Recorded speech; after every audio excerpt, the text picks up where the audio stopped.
estar informado. Es necesario, es imprescindible un análisis a fondo, inteligente, plural, democrático, acerca de la situación y de las nuevas realidades. Hoy nos acompaña el fiscal general de la República, Tarek William Saab. Es importante señalar que hoy la Fiscalía General de la República recibe un 71% de opinión favorable. Es decir, 7 de cada 10 venezolanos tienen una opinión positiva acerca de la gestión de la Fiscalía General de la República. Tarek William Saab es abogado, político y poeta, activista por los derechos humanos desde su juventud. Fue diputado al Congreso de la República, miembro de la Asamblea Nacional Constituyente de 1999, luego fue electo parlamentario a la Asamblea Nacional, fue gobernador del estado Anzoátegui durante 2 periodos, fue defensor del pueblo y en el 2017 es designado fiscal general de la República. Actualmente preside la Comisión Presidencial para la Reforma Constitucional. En julio próximo, en el marco de la Feria Internacional del Libro de Venezuela, se celebrarán sus primeros 45 años de vida literaria, durante la cual ha escrito 14 libros de poesía, ensayos y crítica literaria. Han sido 31 ediciones y reediciones de esos 14 libros de poesía y crítica literaria y de su trayectoria como poeta y como fiscal vamos a hablar a continuación. Bienvenido, fiscal general de la República, Tarek. Muchas gracias, Chemel, por la oportunidad que me das nuevamente de poder conversar sobre temas que no son solo de la coyuntura, sino de todo lo que pudiera ser de interés para la opinión pública. Estamos haciendo la primera entrevista para análisis situacional de este año. Bueno, y queda en una fecha hace unos meses de grandes noticias. Hace unos meses fue reelecto. Correcto. Como fiscal de la República de Venezuela. Pero quisiera comenzar conversando acerca de su vida literaria. Son 45 años. ¿A qué edad comienza a escribir? ¿Recuerda su primer poema? ¿Qué poetas lo influían en aquel momento? ¿Y con qué corrientes literarias se identificaba más? ¿Qué ocurría en la sensibilidad de Tarek William Saab hace 45 años? Bueno, mira, esa pregunta me retrotrae a hacer un ejercicio de memoria importante, porque obviamente me hace reflexionar sobre diversos tiempos que parecieran mundos paralelos que se reencontraron. Por ejemplo, todo debería, según mi criterio, la dimensión originaria, nacer en la década de los años 60. Yo nazco el 10 de septiembre de 1962 y obviamente la década de los años 60, y yo diría hasta mediados de los 70, no solo fue la década del año 60 al 69, yo diría del 70 como hasta el 75, 76, pudo sentir la humanidad una gran revolución cultural, una gran, yo diría, revolución espiritual, en función de luchar contra la guerra, en favor de la paz, del amor. La guerra de Vietnam, ¿no?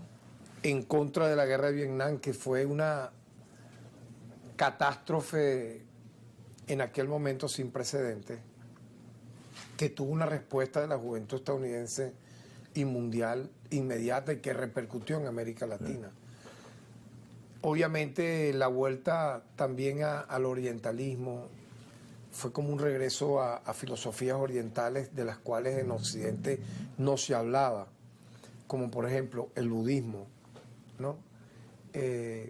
Yo también te incluiría la insurgencia o el protagonismo de los movimientos de izquierda del mundo que impactaron en América Latina y en Venezuela. Entonces tú me dirás, ¿y eso qué tiene que ver con mi caso personal particular? Yo diría que, aparte de haber nacido a principios de los años 60, yo siempre digo que fue un hecho, no fue de casualidad, sino una causalidad. Toda acción tiene una reacción. Que yo naciera en el Tigre, estado Anzoátegui, que significaba en ese momento, en la Venezuela de ese momento, la región en la cuenca oriental con mayor producción petrolera. O sea, hubo un descubrimiento de esos yacimientos petroleros exactamente en 1933. Algo así como 3 décadas antes de yo nacer. Y el boom petrolero que se da en el Tigre en los años 30, la década de los 30, 40, 50, 60, incluso hasta mediados de los 70, fue impresionante, ¿no? Estamos hablando de una ciudad con todas las características modernas. Empezó como una comarca pequeña al principio, ¿verdad? Cuando se descubre el primer pozo petrolero, era una sabana, obviamente habían tribus originarias allí, los cariñas existían en esa zona, pero no había una ciudad urbana establecida previamente. Lo que se conocía en Anzoátegui era particularmente el eje de Barcelona y Puerto La Cruz, ¿ok? Entonces, en los años 40, 50 comienza a desarrollarse el Tigre y su explosión se ve fuerte durante ese periodo, años 40, años 50, años 60 y mediados de los años 70.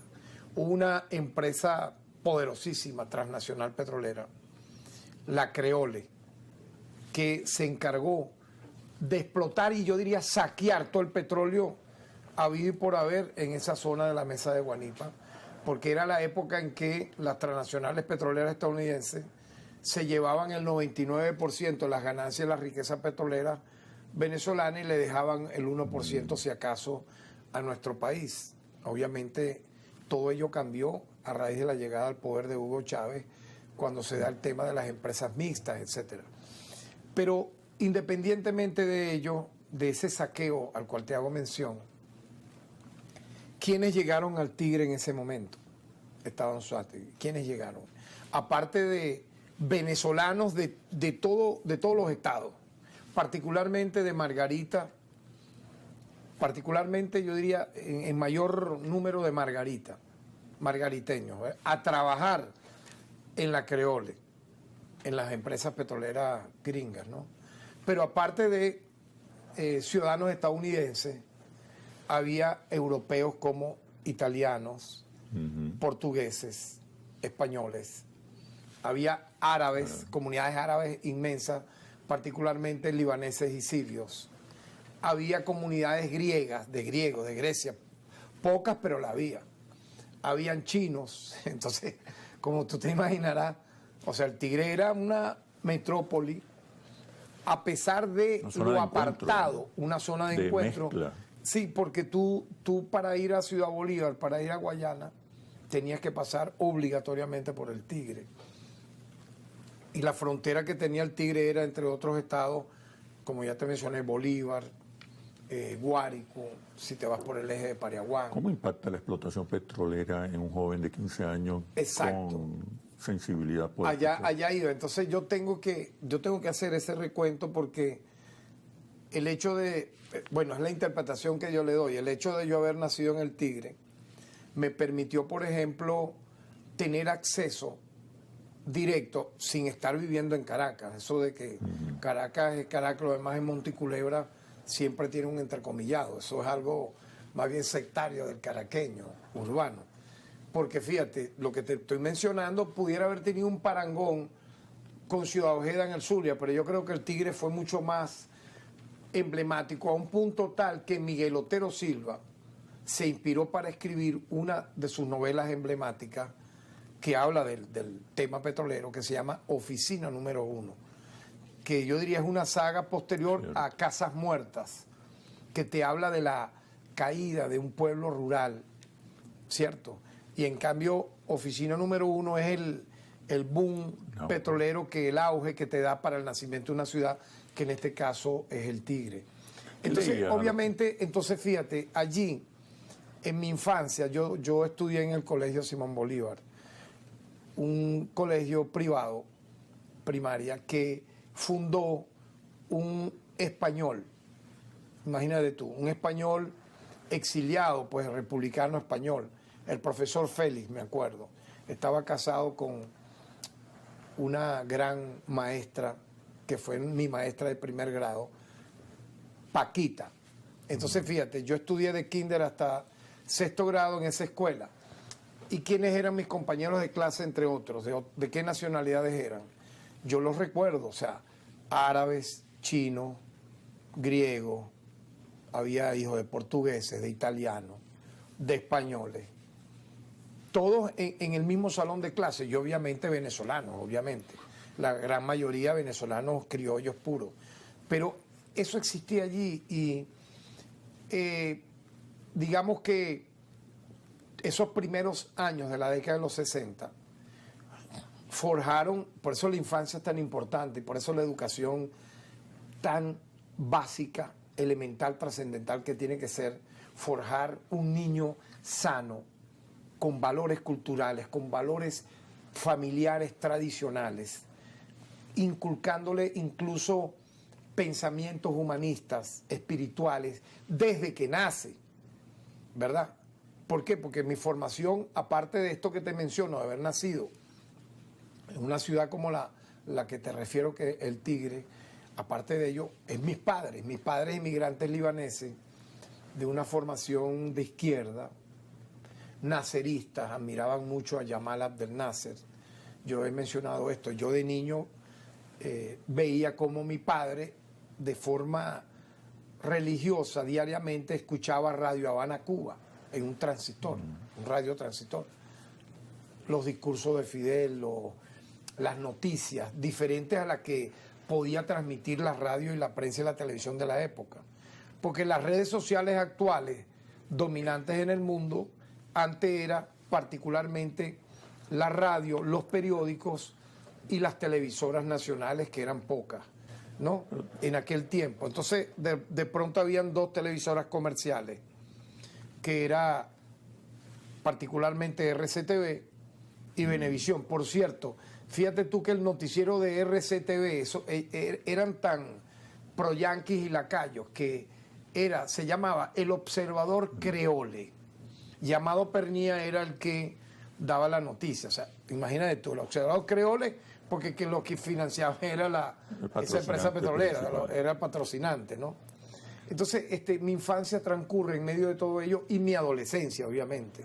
Entonces, tú me dirás, pero ¿eso qué tiene que ver con la literatura? Tiene que ver más con la política. No, pero tiene que ver mucho porque de pronto, habiendo nacido en una ciudad como la que te describo rápidamente, con unos padres progresistas de izquierda que les gustaba siempre la crítica al imperialismo, a la guerra en el Medio Oriente, a lo que le estaba pasando a Palestina, que la habían despojado de todo su territorio por parte de Israel. Eso se da luego de la Segunda Guerra Mundial, a partir del imperio inglés. Inglaterra era el imperio más poderoso en aquel momento que insurge en Occidente. Luego fue Estados Unidos, que estaba poco a poco creciendo y que obviamente se catapultó a partir de la Segunda Guerra Mundial. Entonces, ese despojo era un tema siempre en la casa, el nacionalismo árabe, el panarabismo que defendía Nasser. Entonces, ¿cómo se vinculaba la sensibilidad literaria y la política? Sobre todo en tu caso, que desde joven sí, asumiste una posición fuerte en defensa de los derechos humanos. Mira, yo diría que hubo un suceso interesante, un episodio del cual he hecho mención algunas veces. Nosotros nos íbamos a la escuela en un transporte escolar, ¿cierto? Pero de regreso, nos veníamos todos los muchachos de la cuadra, vamos a decirlo así. Te estoy hablando de unos 10, 12, 15 más o menos. Éramos los que en la cuadra, entre la calle Bolívar del Tigre y la calle Guevara Rojas, estudiábamos en esa escuela. Todavía varios de esos amigos comparto con ellos. Eso es algo muy bonito, ¿no? Incluso tenemos un grupo en redes para hablar entre nosotros, que creó mi hermano Douglas, se llama La Vieja Guardia del Rock. Y ahí estamos 13 de esos originarios de hace, pero mira el tiempo que te estoy hablando, 50 años, de hace 50 años, de más de 50 años, ¿no? Entonces, fíjate, allí yo venía caminando de regreso ya de la clase. Fíjate que antes las clases eran de 8 a 12 del mediodía. Había la hora de regreso a la casa. Nos veníamos a pie, porque era relativamente corto, de la calle Bolívar a la Plaza Bolívar, porque la Escuela Simón Bolívar todavía existe, por cierto, queda a una cuadra de la Plaza Y en Bolívar. la tarde tenías clases también. Entonces la clase en la tarde era de 1 a 4 de la tarde. O sea, el chance era para ir a almorzar y devolverte, ¿no? Entonces, en uno de esos regresos, mira, es como si fuese el tiempo que se detuvo, ¿no? Yo tengo buena memoria de incluso hasta de mi primer día de clase, teniendo 5 años cuando estudiaba kinder. Yo recuerdo que tenía 9 años, yo venía como te dije, de la escuela Simón Bolívar, y me detuve a ver, siempre me llamaba la atención detenerme en el parador de libros, en las vitrinas de libros que daba hacia la calle, hacia la acera, que tenía una librería también fundada por españoles, vascos. Se llamaba librería Tixi, todavía existe, por cierto. Está en una de las esquinas de las cuadras de la calle Bolívar. Había otra librería también que era de los dueños de la Escuela Simón Bolívar. Se llamaba Librería Minerva. Ambas tenían libros de todas las editoriales en español de la época, de todas. O sea, llegaban a esa librería. Desde Seix Barral, Anagrama, editoriales argentinas, recuerdo, de todos los poetas del momento. Entonces, fíjate, pero yo me detengo porque veo un afiche en una foto, obviamente, era como una foto afiche, una foto real en blanco y negro, en un folleto de una comunidad jesuita que se llamaba Protesta, el folleto. Entonces, estaba la cara del Che Guevara y era la biografía del Che Guevara. El costo era $1. Me llamó la atención y compré ese folleto. Tenía 9 años. Obviamente, tú entenderás que lo que pude haber leído, Sí. Suponte que no lo entendí, perfecto. Pero sí pude ver fotos del Che Guevara con Yamal Abdel Nasser, del cual elogiaban mucho mis padres. Fidel Castro, con Ahmed Ben Bella, el libertador de Argelia. Y obviamente vi que era un guerrillero vinculado a movimientos revolucionarios. Y entonces, eso fue, digamos, un disparador para hablarte de un momento en mi memoria interesante con solo 9 años, para vincularme de alguna manera y profundizar a esa edad. Claro que sí, a esa edad. Claro. Porque tú escuchas ahorita hablando un niño y pudiera hablar de las cosas que ve y escucha a esa edad. ¿Qué será? Bueno, dependerá de la formación que le estén dando sus padres. Dependerá también de su curiosidad. ¿Ok?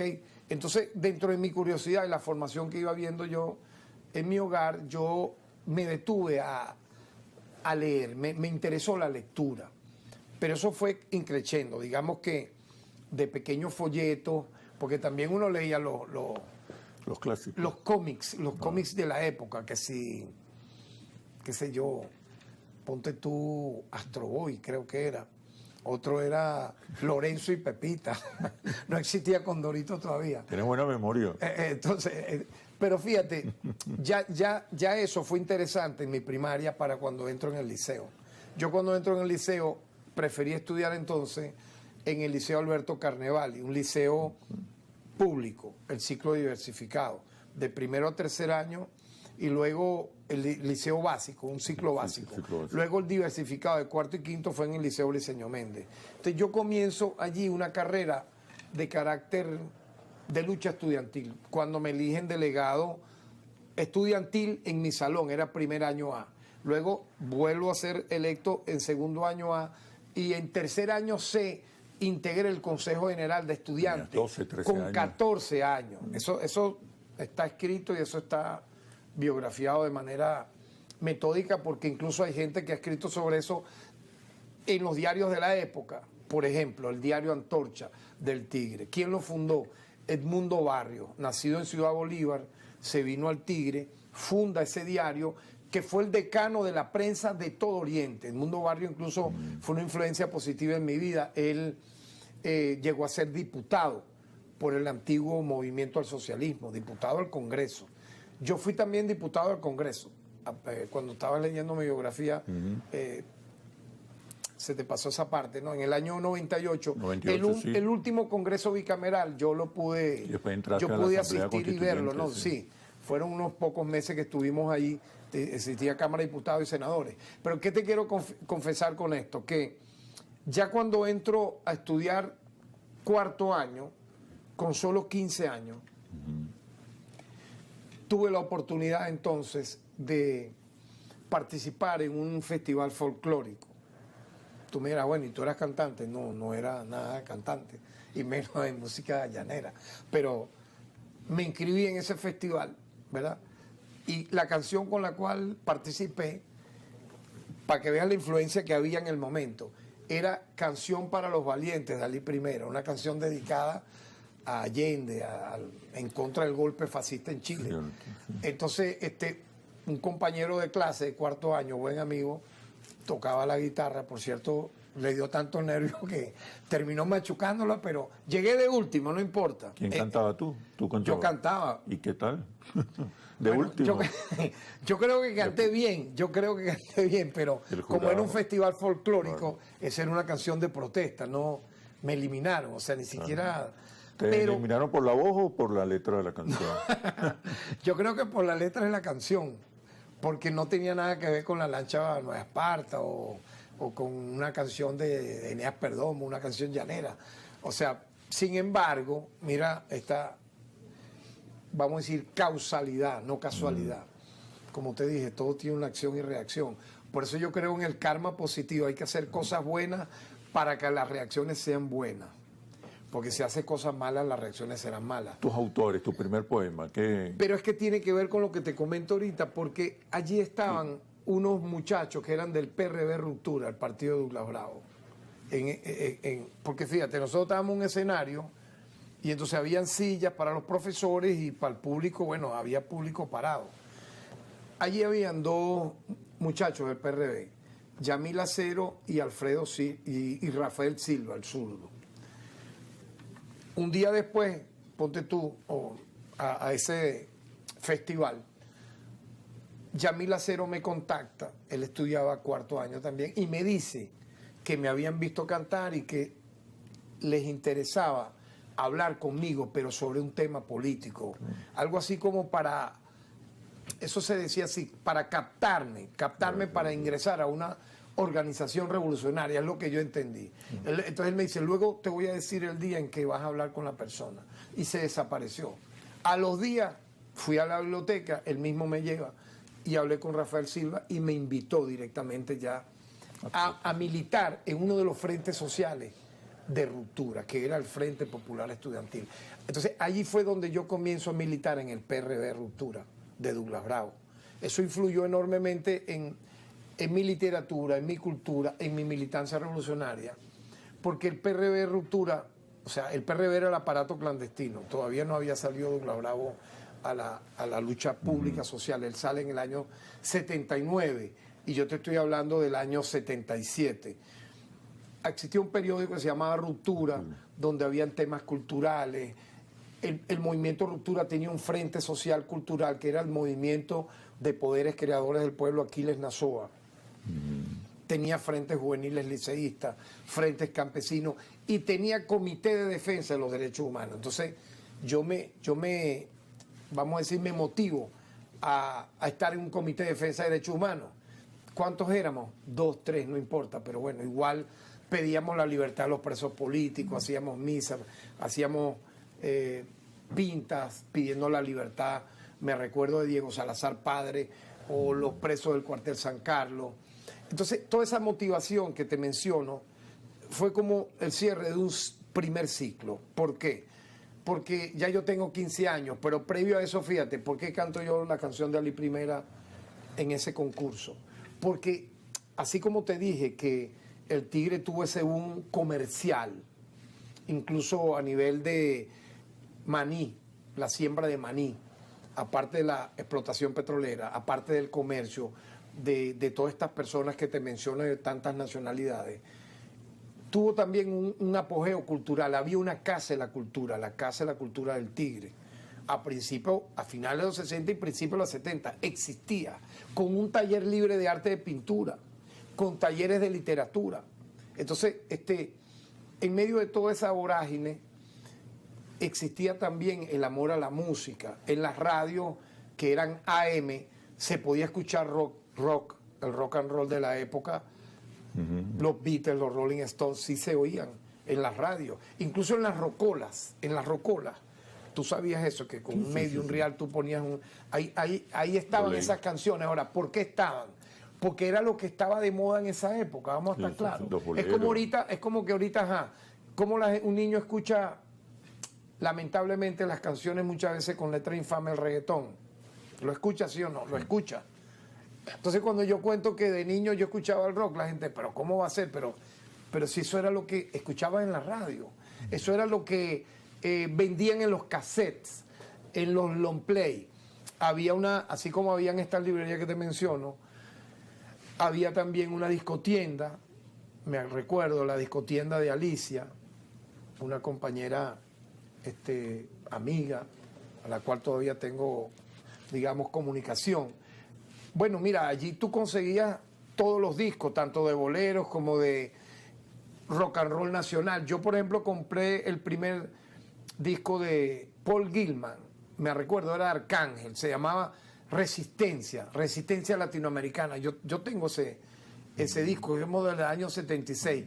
Mira, long play de Graham Nash, de Cat Stevens, de los Beatles, yo lo conseguí en esa discotienda, pero también casé de Ali Primera, ya voy, de la trova cubana, de Silvio Rodríguez. Yo entre segundo y tercer año yo escuchaba a Silvio Rodríguez, yo escuchaba a Ali Primera, no era solamente el rock and roll. Entonces, obviamente, mira, fue una adolescencia donde eso que tú me preguntas impactó enormemente. Y por eso un día, teniendo 15 años, yo escribo un poema. Yo machucaba cosas así, digamos, pero eso fue un primer poema ya como orgánico, que empecé a escribir un cuaderno. ¿Alguna frase? Lo titulé Lluvia. Lo que recuerdo era que había como una llovizna más o menos fuerte que pegaba hacia los ventanales. Yo estaba en un laboratorio de química o de física, no recuerdo bien, pero era un laboratorio, yo creo que era de química, un laboratorio de química que quedaba hacia unos ventanales, hacia unos árboles, y entonces el olor a tierra mojada, la lluvia, me inspiró a escribir ese poema. Y me lo tomé en serio de querer escribir. Mira, a un punto tal, me lo tomé en serio, que yo quería estudiar cuando tenía 13 años, que estaba en segundo grado, Derecho. Pero ya luego, cuando entré a cuarto y quinto, cambié para estudiar Letras. Entonces, como el PRB dominaba en la ULA, en la Universidad de los Andes, y mis compañeros de cuadra, toditos se fueron a estudiar a Mérida. Cuando te digo toditos, toditos. O sea, se fueron a estudiar física, medicina, etcétera. Entonces yo dije, bueno, mis compañeros se fueron todos, los vecinos, a Mérida. Mucha gente me pregunta, pero ¿por qué no te fuiste a Caracas a estudiar letras? Pero influyó que el PRB era un bastión importante en la ULA, dominaba la Federación de Centros Estudiantes, el Sindicato de Obreros, el Colegio de Profesores. Y bueno, mis compañeros de cuadra, de estudio, de escuela y de liceo, se fueron a la ULA. Y entonces eso hizo que yo fuera para allá. Pero fíjate, no nos dieron el cupo.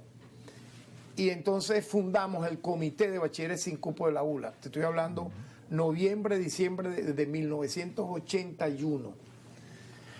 Teniendo yo 18 años. Ya yo había, entonces en ese tramo, estudiando en el liceo, conociendo el mundo barrio, electo presidente del Centro de Estudiantes. Yo fui electo presidente del Centro de Estudiantes en quinto año, ¿verdad? Y eso por el PRB Ruptura. Y entonces yo comencé a escribir en el diario Antorcha, tanto artículos sobre política como poemas. Por eso mis 45 años de vida literaria, pudiéramos decir, tienen un punto de inflexión en 1980, cuando tengo 18 años. ¿Por qué? Porque comienzo a publicar, o sea, imagínate, publicar artículos, publicar poemas. Yo comencé a los 16 años a publicar artículos, pero poemas fue a los 18. ¿Cómo dialoga el poeta con el fiscal? ¿De qué hablan? ¿En qué coinciden? Bueno, mira, todo esto que te menciono, fíjate que te he mencionado temas culturales, temas literarios, con temas espirituales, de lectura, y eso obviamente tiene que ver con la justicia, tiene que ver con la humanidad, tiene que ver con los derechos humanos, que fue mi primera militancia de carácter social. Porque cuando tú te metes a presidir un centro de estudiantes, que buscas tus reivindicaciones, que eran cuáles, imagínate en aquella época, dotar de mayor libro a la biblioteca, mejoras en la infraestructura. El pasaje. Pero nosotros íbamos más allá, era la época de la revolución sandinista, la revolución en El Salvador, y nosotros hacíamos marchas en favor del movimiento sandinista, en contra del sionismo israelí y a favor de Palestina, desde esa vocación del liceísta, no sé si me explico, eran marchas incluso para celebrar el 23 de enero, para la libertad de los miembros de los movimientos de izquierda detenidos.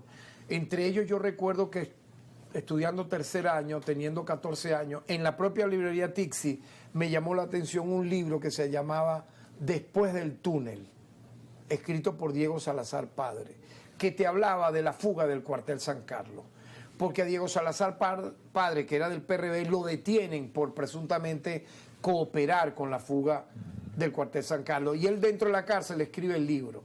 Entonces, imagínate tú, lo condenaron a la máxima pena por escribir ese libro que era instigar a la rebelión. En el pasado, en la Cuarta República, no era solo masacres, desapariciones forzadas, fueron 3.000, acribillamiento de muchachos, de personas en manifestaciones, o campesinos por ser apoyo logístico del movimiento armado. 5.000 muertos se calcula, 50.000 personas llevadas a tribunales militares por presuntamente ser insurgentes, asesinatos selectivos de líderes que pudieron haber sido literalmente presidentes de esta nación, por ejemplo Fabricio Ojeda.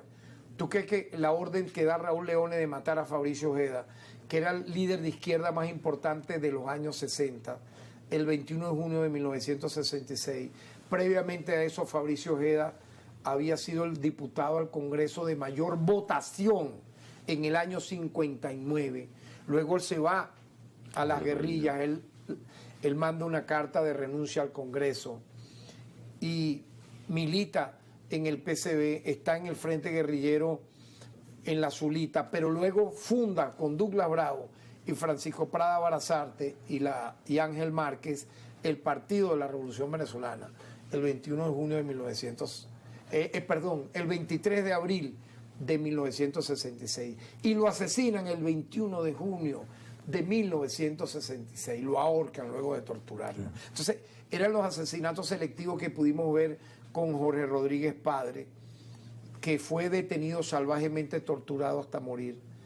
Y todas estas cosas que te menciono, la masacre de Cantaura, Yumare, el Amparo, el Caracazo, no tenían judicialización en este país. No había personas procesadas por esos asesinatos. Quiero